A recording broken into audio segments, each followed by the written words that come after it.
Steel plant దుర్ఘటనలో మృతి చెందినటువంటి 8 మంది మృతదేహాలను ఐడెంటిఫై చేయడం అనేటువంటిది ఇప్పుడు అటు బంధువులకు కానీ లేకపోతే వైద్యులకు కానీ లేకపోతే పోలీసులకు కానీ ఒక సవాల్గా మారింది. బాడీ మీద ఉన్నటువంటి స్పెసిమెన్స్ని బట్టి దాన్ని ఐడెంటిఫై చేయాల్సి ఉంటుంది. కానీ చాలా హై టెంపరేచర్, అదేవిధంగా లిక్విడ్ ఐరన్ వెలిగిపోవడం వల్ల అవి కూడా గుర్తుపట్టని పరిస్థితుల్లో ఉన్నారు. అసలు లోపల బంధువు ఒక ఆయన ఉన్నారు. లోపల మృతదేహాల పరిస్థితి ఎలా ఉంది, ఐడెంటిఫికేషన్లో ఎట్లాంటి క్లిష్ట సమస్యలు ఎదుర్కొంటున్నారో తెలుసుకుందాం. చెప్పండి, లోపల మార్చరీలో ఎలా ఉంది పరిస్థితి? చాలా సివియర్గా ఉందండి. చాలా మటుకు కాలిపోయారు జనాలు. ఎందుకంటే వాళ్ళకి సేఫ్టీ అనేది లేదండి. ఫస్ట్ ఆఫ్ ఆల్ పనికి అయితే పంపిస్తున్నారు, కానీ ఒక మనిషిని పనికి పంపించేటప్పుడు అది 2000 డిగ్రీలు అండి హీటు. ఆ పంపించినప్పుడు ద్రవం పడిపోద్దని ఆ మాత్రం తెలియదా సార్ వాళ్ళకి? లోపల యాజమాన్యం ఎన్నో సంవత్సరాల నుంచి పనిచేస్తున్నారు లోపల. ఏ స్టేట్ వాడైనా సరే లోపల పనిచేయడానికి వెళ్ళినప్పుడు మినిమం సేఫ్టీ మెషర్. అది ఎందుకు అలా జరిగిందో తెలియదండి. యాక్చువల్లీ మా నాన్నగారిది రాత్రి డ్యూటీ. వాళ్ళు హెచ్ఓడిలో ఎవరు ఫోన్ చేశారు, మిద్దే కృష్ణ. నాకు ఆయన చాలా సంవత్సరాల నుంచి పనిచేస్తున్నారు. రీసెంట్గానే డిపార్ట్మెంట్ కూడా మార్చడం జరిగింది.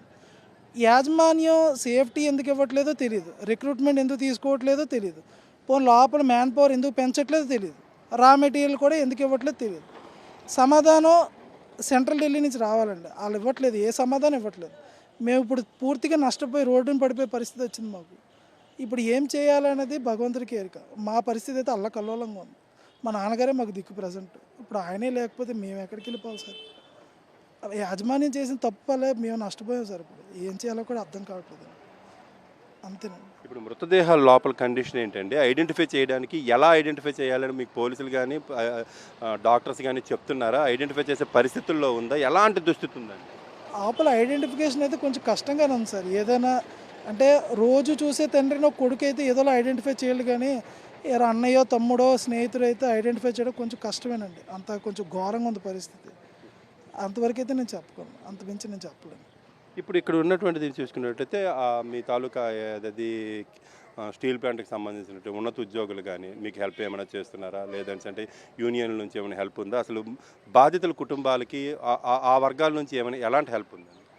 ఇప్పుడు దాకా అయితే మా నాన్నగారు కొంచెం లోపల అందరికీ తెలిసిన వ్యక్తేనండి, తెలియని వ్యక్తిని కాదు. ఇప్పుడు దాకా యూనియన్ వాళ్ళు కానీ లేకపోతే ఆయన స్నేహితులు వచ్చారు, యూనియన్ వాళ్ళు ఎవరు రాలేదండి. లోపల నుంచి కూడా ఎటువంటి సమాచారం కూడా లేదు. జరిగిందని మేము యూట్యూబ్లో, నెట్లో, టీవీలో చూడడం తప్పితే మా కుటుంబాలు రోడ్లు పడిపోవడానికి కారణం యాజమాన్యమే. మరి యాజమాన్యం ఏదైనా మాకు ఏదైనా దయతెలిచి ఏమైనా చేస్తే కనుక, ఒకవేళ యాజమాన్యానికి ఇష్టం లేదనుకోండి, అలాంటప్పుడు పనికి తీసుకోకపోవడం మంచిది.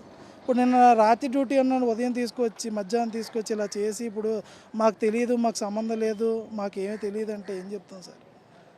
ప్రస్తుతానికైతే నేను అంతవరకు చెప్పగలను. యాజమాన్యం ఇప్పటికి వచ్చి మాకు ఎటువంటి స్పందన లేదు. మా మా ఎమ్మెల్యే గణబాబు గారు అయితే వచ్చి చూశారండి రాత్రి. ఇంకా మిగతా వాళ్ళు ఎవరే, మా బంధువులు మా స్నేహితులు అందరూ వచ్చారండి. అంతే. ఇది ఇక్కడ ఉన్నటువంటి దుస్థితి. తమ్ముడు చెప్తున్నట్టు మనం విన్నట్టయితే పూర్తిగా ఒక ఏదైతే స్టీల్ ప్లాంట్ యాజమాన్యం ఉందో, యాజమాన్యం ఇప్పటి వరకు కూడా మృతుల కుటుంబాలకు అండగా ఉండనటువంటి పరిస్థితి, కార్మిక సంఘాలు అండగా ఉండనటువంటి పరిస్థితి, మృతుల తాలూకా బంధువులే రాత్రి నుంచి ఇక్కడ పడిగాపులు కాస్తున్నటువంటి పరిస్థితి. లోపల చూసినట్టయితే మృతదేహాలు అంతుపట్టని విధంగా ఉన్నాయి, గుర్తించలేని విధంగా ఉన్నాయి. ఈ నేపథ్యంలో వీళ్ళంతా కూడా ఇక్కడ లబోదిబం అంటున్నారు. కేవలం ఇక్కడ ఉన్నటువంటి పోలీసులు లేదంటే వైద్య సిబ్బంది మాత్రమే తప్ప ఈ ఏదైతే బాధిత కుటుంబాలు ఉన్నాయో, ఈ కుటుంబానికి ఏదైతే యాజమాన్యం ఉందో లేకపోతే కార్మిక సంఘాలు ఉన్నాయో, వీళ్ళు ఎవరు కూడా బాసటగా నిలబడినటువంటి పరిస్థితి అయితే కనిపిస్తుంది. వీడియో ఈశ్వర్తో యుగంధర్, సాక్షి టీవీ, కేజీహెచ్ నుంచి.